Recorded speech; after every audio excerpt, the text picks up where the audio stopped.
Restaurant style cashew nut salad চলুন বাসায় তৈরি করে ফেলি আজকে। প্রথমেই এখানে আমি 2 ধরনের ক্যাপসিকাম আর গাজর কেটে নিয়েছিলাম। পাশাপাশি আমি মুরগিটাকেও কেটে ধুয়ে রেখেছিলাম। আর এখন আমি এটাকে মেরিনেট করে ফেলবো। প্রথমে 1/2 চা চামচ গোলমরিচের গুঁড়া, 2 চা চামচ কর্নফ্লাওয়ার, 1টা ডিম আর 1/2 চা চামচের মতো লবণ, 2 চা চামচের মতো সয়া সস দিব এটাকে মেরিনেট করার ক্ষেত্রে। আর এখানে লবণটা একটু কমিয়ে দিতে হবে, কারণ এখানে যেহেতু সয়া সস দিয়েছি লবণের পরিমাণটা একটু কম থাকবে। আর এখানে 1/2 চা চামচ আদা বাটা, 1/2 চা চামচ রসুন বাটা দিয়ে আমি এটাকে খুব ভালো মতো মেখে কিছুক্ষণ মেরিনেট করে রাখবো। আর এখানে চিকেনের পেস্টটা একদম ছোট ছোট করে কাটতে হবে, এতে করে সালাদটা খেতে বেশি ভালো লাগবে। আর এখানে আমি আগে থেকেই তেল দিয়ে দিলাম একটা প্যানে। তেল দিয়ে এখানে গাজর কুচি, ক্যাপসিকাম কুচি সব কিছু একসাথে দিয়ে খুব ভালো মতো ভেজে নিব। আর এই টাইমটাতে চুলার আঁচটা একদম ফুল জোরে দেওয়া থাকবে আর কি, কারণ হাই ফ্লেমে ভাজলে এটার কালারটা নষ্ট হবে না সবজির, তাই আমি এটাকে জোরে ফুল গ্যাস দিয়ে ভাজবো।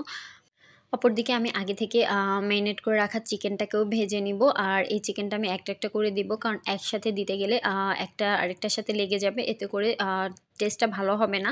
যার কারণে এখানে একটা একটা করে আমি দিব। আর কয়েকবার আমি মাংসটাকে ভেজে নিব, এটাকে কিছুটা ব্রাউন করে ভেজে নিলেই হবে। আর এই সালাদটা খেতে এত বেশি মজা যে আপনারা বাসায় যদি একবার তৈরি করে খান তাহলে বারবার খেতে ইচ্ছা করবে। অনেকেই আছে এটা 400-500 টাকা দিয়ে রেস্টুরেন্টে জাস্ট এক বাটি কিনে খায়। তো এভাবে যদি বাসায় তৈরি করে ফেলতে পারেন তাহলে পরিবারের সকলকে নিয়ে একসাথে অল্প খরচে খেয়ে ফেলতে পারবেন, এত মজাদার একটি সালাদ। তো দেখুন আমি কিন্তু মাংসটাকে খুব ভালো মতো ভেজে নিয়েছি।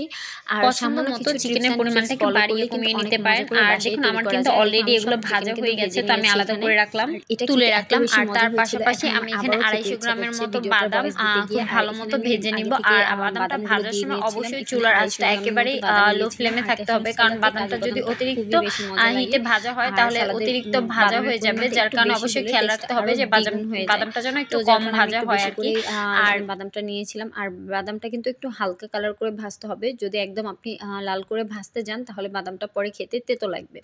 এবার আমার ভাজাভাজির কাজ শেষ। এখন আমি সালাদটাকে মিক্স করব একসাথে সস দিয়ে। আর এখানে আমি হচ্ছে গিয়ে আগে থেকে ভেজে রাখা বাদাম দিয়ে দিলাম। তারপরে মাংস আ যেটা আমি আরকি ভেজে রেখেছিলাম। আর হচ্ছে এখানে আমি আগে থেকে ভেজে রাখা ক্যাপসিকাম, গাজর সবকিছু একসাথে দিয়ে দিলাম। দেওয়ার পরে এটাকে আমি খুব ভালো মতো মিক্স করে নিব। আর আমার হচ্ছে সার্ভিং যে বলটা ছিল যেটাতে আমি এখন মাখতেই চেয়েছিলাম, সেটা একটু ছোট হয়ে যাওয়ার কারণে আমি এখন বলটাকে আবার চেঞ্জ করে নিব। যেহেতু ওইখানে খুব ভালোভাবে মিক্স করা যাবে না, যার কারণে আমি চেঞ্জ করে নিলাম। এখানে আমি একটা বড় বাটিতে নিলাম, নিয়ে এখন আমি সবকিছু একসাথে খুব ভালো মতো মিক্স করব। আর আগে থেকে কেটে রাখা শসা আর টমেটোটাকে দিয়ে নিয়েছি। আসলে টমেটোটা একটু বড় করে কাটা হয়ে গেছে, আপনারা চাইলে একটু কুচি কুচি করে কেটে নিতে পারেন। তো এখন এটাকে আমি খুব ভালো মতো মিক্স করে নিব। বাসায় পরিবারের জন্য যদি এত মজার মজার খাবার তৈরি করে একবার আপনি তাদের সামনে দিতে পারেন, তো তারা সবাই আপনার প্রশংসায় সবসময় পঞ্চমুখ থাকবে। আর এই সালাডটা খেতে অনেক বেশি মজা আর স্বাস্থ্যকরও। তো এখানে আমি এখন টমেটো সস দিয়ে দিলাম, আপনারা চাইলে টমেটো সসের সাথে অন্য সসও দিতে পারেন। তো আমি এখানে শুধু টমেটো সসই দিলাম, দিয়ে এটাকে আমি খুব ভালো মতো মিক্স করে নিব।